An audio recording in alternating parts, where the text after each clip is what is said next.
اعوذ باللہ من الشیطان الرجیم بسم اللہ الرحمن الرحیم۔ اللہ تبارک و تعالیٰ کے نام سے شروع جو بڑا مہربان اور نہایت رحم کرنے والا ہے۔ پوری دنیا کے اوپر حکومت کرنے والا ایک ایسا بدبخت بادشاہ جس کو اللہ تبارک و تعالیٰ نے ایک لنگڑے مچھر کے ذریعے ہلاک کروا دیا۔ دنیا کی تاریخ میں ایسے بہت سارے بدبخت بادشاہ اور فرعون گزرے ہیں جن کو ان کی دولت اور بادشاہت کے نشے نے مغرور بنا دیا اور وہ خود کو خدا کہلوانے لگے اور خدائی کا جھوٹا دعویٰ کر بیٹھے۔ اور پھر اللہ تبارک و تعالیٰ نے جو اس کائنات کا حقیقی مالک ہے، جو وحدہ لا شریک ہے، اس نے اس جھوٹے خدائی کے دعوے داروں کو دنیا کے لیے عبرت کا نشاں بنایا۔ ان کو ایسی عبرت ناک موت دی جس کا کوئی تصور بھی نہیں کر سکتا، اور ان جھوٹے خداؤں کو صفائے ہستی سے مٹا دیا۔ پیارے دوستو، خدائی کا دعویٰ کرنے والے بدبختوں میں سے ایک نام نمرود کا بھی ہے۔ صارفین، نمرود شہر بابل کا بادشاہ تھا جس نے خدائی کا دعویٰ کیا تھا۔ اس کا نام نمرود بن کناز بن کوز بن سام بن نوت تھا۔ دنیا میں صرف 4 ایسے بادشاہ گزرے ہیں جنہوں نے پوری دنیا پر حکمرانی کی ہے، جن میں سے 2 بادشاہ ایسے تھے جو مسلمان تھے۔ ان میں سے ایک کا نام حضرت سلیمان علیہ السلام اور ایک کا نام حضرت ذوالقرنین علیہ السلام ہے، اور 2 کافر حکمراں ایسے تھے جنہوں نے پوری روح زمین پر حکمرانی کی۔ ان میں سے ایک کا نام نمرود اور دوسرے کا نام بخت نصر تھا۔ روایات میں آتا ہے کہ نمرود نے پوری دنیا پر 400 سال حکومت کی۔ یہ بڑا جابر اور ظالم بادشاہ تھا، اور اس کے دور کے اندر بت پرستی عام تھی۔ لوگ اللہ تبارک و تعالیٰ کی وحدانیت کو چھوڑ کر بتوں کی پوجا کیا کرتے تھے۔ اس نمرودی دور کے اندر شرک اس طرح پھیلا ہوا تھا کہ تمام نمرودیوں نے اپنے خداؤں کے طور پر بہت سارے بت بنائے ہوئے تھے جن کی یہ لوگ پوجا کیا کرتے تھے، اور ادھر نمرود نے بھی خدائی کا دعویٰ کیا ہوا تھا۔ یہ خود کو خدا کہلواتا اور لوگوں کو اپنی پوجا کرنے کا حکم دیتا۔ اس بدبخت قوم کی طرف اللہ پاک نے اپنے پیارے پیغمبر حضرت ابراہیم علیہ السلام کو بھیجا۔ کفر و شرک، بت پرستی کے اس دور کے اندر حضرت ابراہیم علیہ السلام وہ واحد شخص تھے جو اللہ تعالیٰ کی وحدانیت پر ایمان رکھتے تھے اور بتوں کی بجائے اللہ تبارک و تعالیٰ کو حقیقی خدا مانتے تھے۔ حضرت ابراہیم علیہ السلام نے جب نمرودی قوم کو بتوں کی پوجا کرتے ہوئے دیکھا تو حضرت ابراہیم علیہ السلام نے لوگوں کو اللہ تبارک و تعالیٰ کی وحدانیت کی طرف بلایا اور ایک خدا کی عبادت کرنے کا حکم دیا۔ لیکن نمرودی قوم ایسی بدبخت قوم تھی کہ اپنے کفر و شرک سے باز نہ آئی اور اسی طرح بتوں کی پوجا کرتی رہی۔ ایک دن حضرت ابراہیم علیہ السلام ان کے بتوں کو جھوٹا ثابت کرنے کے لیے اس مقام پر گئے جہاں پر ان کے بت پڑے ہوئے تھے، تو حضرت ابراہیم علیہ السلام نے ان کے تمام بتوں کو چپکے سے توڑ دیا اور ان کا الزام ان کے بڑے بت پر لگا دیا۔ نمرودی جب اپنے عبادت خانے میں واپس آئے تو انہوں نے اپنے تمام خداؤں کو ٹوٹا ہوا دیکھا۔ نمرودی کیونکہ جانتے تھے کہ حضرت ابراہیم علیہ السلام ہی وہ واحد شخص ہیں جو بتوں کے خلاف باتیں کرتے ہیں اور بتوں کی بجائے خدا کی عبادت کرنے کا حکم دیتے ہیں، لہٰذا وہ سمجھ گئے کہ یہ کام حضرت ابراہیم علیہ السلام کا ہے۔ تو نمرودیوں نے حضرت ابراہیم علیہ السلام سے بدلہ لینے کے لیے حضرت ابراہیم علیہ السلام کو قتل کرنے کا منصوبہ بنایا۔ چنانچہ تمام نمرودی نمرود کے پاس حاضر ہوئے اور حضرت ابراہیم علیہ السلام کو سزا دینے کا کہا۔ تمام نمرودیوں کی یہ بات سن کر نمرود نے یہ حکم جاری کیا کہ ایک مقام پر آگ جلائی جائے اور اس مقام میں حضرت ابراہیم علیہ السلام کو ڈال دیا جائے۔ لہٰذا نمرود کے حکم کے مطابق ایسا ہی کیا گیا۔ کئی دنوں تک بہت ساری لکڑیوں کو اکٹھا کیا گیا اور اس میں آگ جلائی گئی، اور پھر حضرت ابراہیم علیہ السلام کو اس آگ کے اندر ڈال دیا گیا۔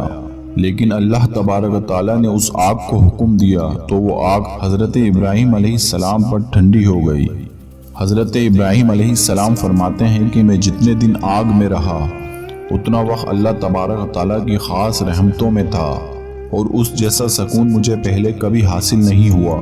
چنانچہ جب حضرت ابراہیم علیہ السلام اس آگ سے باہر تشریف لائے تو اللہ تبارک و تعالیٰ کے حکم کے مطابق حضرت ابراہیم علیہ السلام ایک بار پھر نمرودیوں کو اللہ کے حق کی دعوت دینے لگے اور اللہ تبارک و تعالیٰ کی وحدانیت کی طرف بلانے لگے۔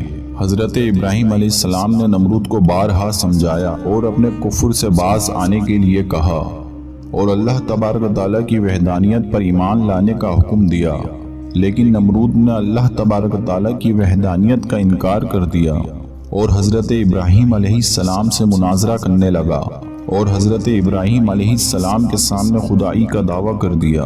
نمرود نے حضرت ابراہیم علیہ السلام سے سوال کیا کہ تیرا رب کون ہے؟ تو حضرت ابراہیم علیہ السلام نے ارشاد فرمایا کہ میرا رب وہ ہے جو زندگی اور موت دیتا ہے۔ اس پر نمرود تکبر سے مسکرایا اور کہنے لگا یہ تو میں بھی کر سکتا ہوں۔ چنانچہ نمرود نے 2 قیدیوں کو بلوایا جن کو سزائے موت ہو چکی تھی۔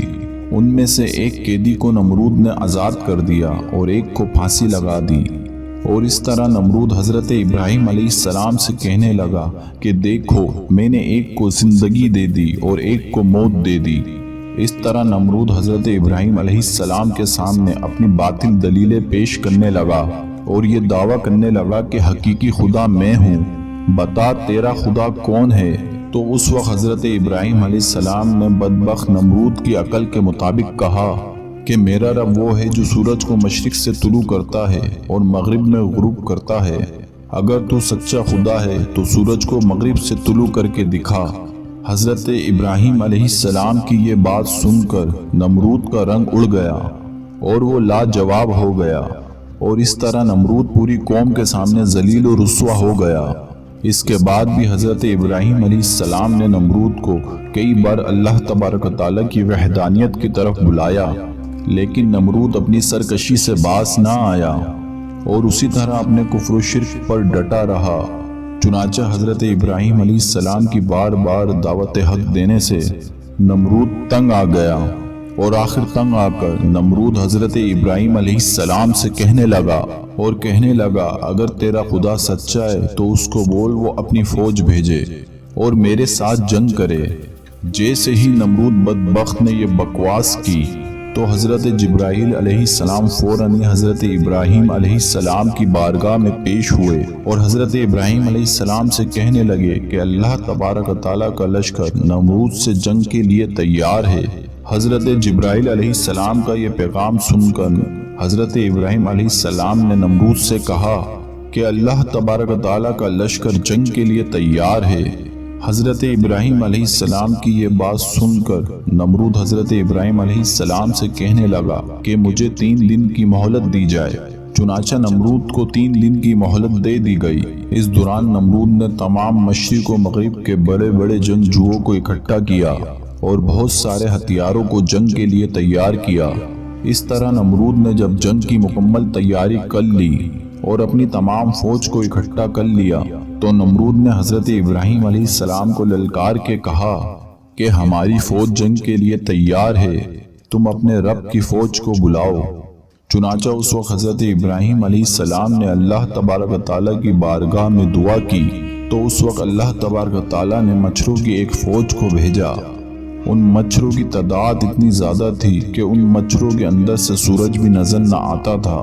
اللہ تبارک و تعالیٰ نے مچھر کی اس فوج کو نمرودی فوجوں کے اوپر مسلط کر دیا تو یہ مچھر دیکھتے ہی دیکھتے نمرودی فوج کا گوشت کھا گئے اور ان کا سارا خون پی گئے۔ تمام نمرودی فوج کی ہڈیاں ہی ہڈیاں باقی رہ گئیں۔ چنانچہ اس دردناک منظر کو دیکھ کر نمرود اپنے محل کی طرف دوڑا اور اپنی بیوی کے کمرے میں چھپ گیا۔ اسی دوران ایک لنگڑا مچھر نمرود کے محل میں داخل ہوا تو نمرود نے اپنی بیوی سے کہا کہ اس مخلوق نے تمام فوج کو ہلاک کر دیا ہے۔ چنانچہ اسی گفتگو کے درمیان وہ لنگڑا مچھر نمرود کی ناک میں داخل ہو گیا اور نمرود کے دماغ کو چاٹنے لگا۔ جب وہ مچھر نمرود کے دماغ کو چاٹتا تو اس سے نمرود کو اتنی تکلیف ہوتی کہ نمرود اپنے سر کو دیواروں پہ مارتا۔ اس طرح اللہ تبارک و تعالیٰ کے حکم سے وہ مچھر نمرود کے دماغ میں کئی دنوں تک رہا۔ نمرود نے اپنے محل میں یہ حکم جاری کر دیا کہ جو بھی محل میں داخل ہو وہ نمرود کے سر پر جوتے مارے جوتے مارنے کے بعد نمرود کو تھوڑی دیر کے لیے آرام محسوس ہوتا، لیکن کچھ دیر کے بعد ویسے ہی تکلیف محسوس ہونا شروع ہو جاتی۔ اس طرح اللہ تبارک و تعالیٰ نے ایک حقیر لنگڑے مچھر سے نمرود کو سزا دی۔ یہ تکلیف کی وجہ سے اپنے سر کو سلاخوں کے ساتھ پیٹتا رہتا، یہاں تک کہ اللہ تبارک و تعالیٰ نے نمرود کو عبرتناک موت دی۔ وہ نمرود جو خدائی کا دعوے دار تھا، وہ نمرود اپنے سر کو دیواروں پہ مارتے مارتے ہلاک ہو گیا۔ اس قدر دردناک موت دیکھ کر نمرود کو اللہ تبارک و تعالیٰ نے رہتی دنیا تک کے لیے عبرت کا نشان بنایا۔ اس بات کے اندر کوئی شک نہیں کہ اللہ تبارک و تعالیٰ کی ذات ہی وحدہ لا شریک ذات ہے، اس کے علاوہ کوئی عبادت کے لائق نہیں۔ جب بھی کوئی اللہ تبارک و تعالیٰ کی ذات کو للکارتا ہے تو اللہ تبارک و تعالیٰ کسی حقیر مخلوق کے ذریعے اس کو عبرت کا نشان بناتا ہے اور اس کو ہلاک کر دیتا ہے۔ اللہ تبارک و تعالیٰ سے دعا ہے کہ اللہ تبارک و تعالیٰ ہم کو اپنی پناہ میں رکھے، آمین۔